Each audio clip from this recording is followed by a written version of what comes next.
नमस्कार साथियों, मैं टीसी आप सभी का स्वागत करता हूं। आज की इस वीडियो में हम वित्त विभाग द्वारा जारी IFMS 3.0 में FVC बिल प्रक्रिया लागू करने से संबंधित आदेश को आसानी से समझेंगे।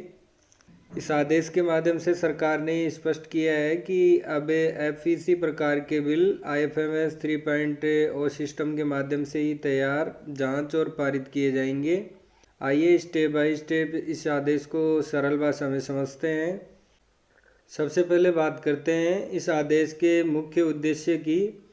इस आदेश का मुख्य उद्देश्य है FVC बिल प्रक्रिया को पूरी तरह ऑनलाइन करना, पूरे राज्य में एक समान प्रणाली लागू करना और IFMS 3.0 के माध्यम से बिल प्रक्रिया में पारदर्शिता, जवाबदेही और सुगमता लाना। सरल शब्दों में कहें तो अब जो भी सुधार और डिफरेंस या फाइनल सेटलमेंट से संबंधित बिल हैं, वे सभी IFMS 3.0 प्रणाली पर ही तैयार और स्वीकृत किए जाएंगे। अब संक्षेप में समझ लेते हैं कि सामान्य रूप से FVC बिल किस प्रकार की स्थितियों में बनाया जाता है। आमतौर पर FVC बिल का उपयोग पहले से स्वीकृत बिल में कोई त्रुटि सुधारनी हो, किसी कर्मचारी, विक्रेता या लाभार्थी को अतिरिक्त देय या अंतर्राशि देना हो या किसी प्रकार का फुल एंड फाइनल भुगतान करना हो, तो इन परिस्थितियों में किया जाता है। यानी ये आदेश मुख्य रूप से उन सभी मामलों से संबंधित है जहां बिल करेक्शन, डिफरेंस या फाइनल पेमेंट प्रकृति का होता है।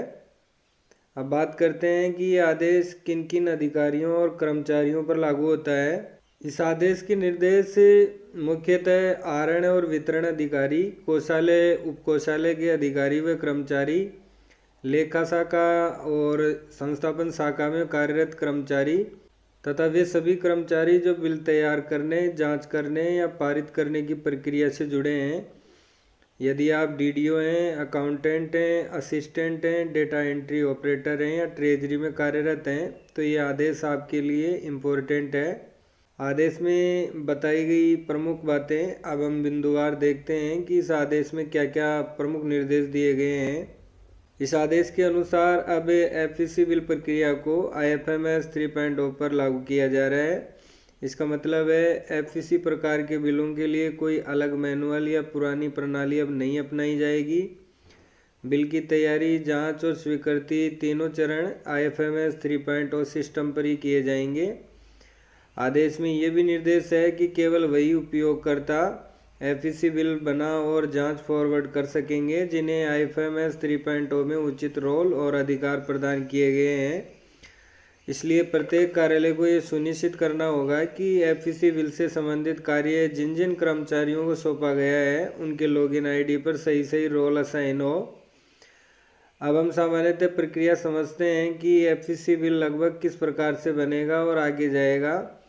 IFMS 3.0 में लॉगिन करना है, यूजर ID और पासवर्ड एंटर करना है। उसके बाद में FVC बिल से संबंधित मेनू का चुनाव करना है और वहां पर आपको एक्सपेंडिचर, बिल्स और FVC बिल में जाना है। उसके बाद में आपको संबंधित विकल्प चुनने के बाद में न्यू FVC बिल बनाने का ऑप्शन दिखाई देगा। आपको सही स्कीम और हेड ऑफ अकाउंट चुनना होगा। संबंधित कर्मचारी, वेंडर, पेई का चयन करना होगा। ओरिजिनल बिल का नंबर, डेट आदि का रेफरेंस भरना होगा और जो भी डिफरेंस अमाउंट है वह सावधानी से भरनी होगी।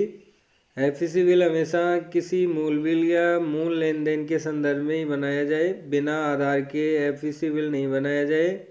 विशेष रूप से ध्यान दिया जाए कि हेड ऑफ अकाउंट सही हो, अमाउंट ठीक से गणना की गई हो और ओरिजिनल बिल का रेफरेंस सही दर्ज हो। आवश्यक होने पर सपोर्टिंग डॉक्यूमेंट लगाए गए हों और जांच होने के बाद में बिल को सिस्टम के माध्यम से अगले स्तर पर फॉरवर्ड किया जाएगा, जैसे ट्रेजरी और सब ट्रेजरी। इस प्रकार पूरा end to end FVC bill process IFMS 3.0 system के भीतर ही संपन्न होगा। आप विशेष रूप से ध्यान रखें कि गलत हेड ऑफ अकाउंट या स्कीम का चयन न करें। FVC बिल हमेशा किसी मूल बिल या मूल ट्रांजैक्शन के संदर्भ में ही बनाया जाए। बिल को फॉरवर्ड या सबमिट करने से पहले एक बार स्वयं सभी एंट्रीज को ध्यानपूर्वक पुनः जांच लें। यदि किसी प्रविष्टि में गलती हो जाती है तो सिस्टम में उपलब्ध एडिट, रिटर्न और कैंसिल जैसी प्रक्रिया की पद्धति से ही सुधार किया जाए।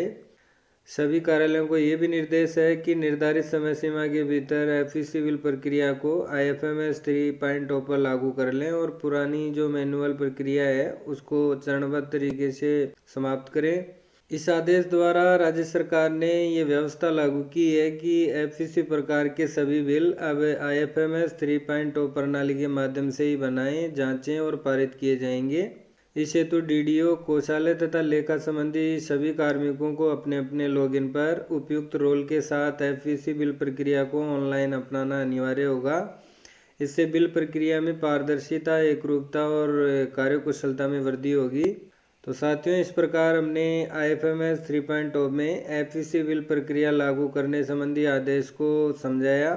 यदि आपको ये जानकारी उपयोगी लगी हो तो वीडियो को लाइक करें, अपने साथियों और सहकर्मियों के साथ शेयर करें और ऐसे ही और उपयोगी शैक्षणिक और कार्यालयी जानकारी पाने के लिए चैनल को सब्सक्राइब करें। यदि आप चाहें कि मैं इसके बाद प्रैक्टिकल एफईसी बिल एंट्री की पूरी प्रक्रिया भी वीडियो में समझाऊं तो कमेंट बॉक्स में अवश्य लिखें। धन्यवाद।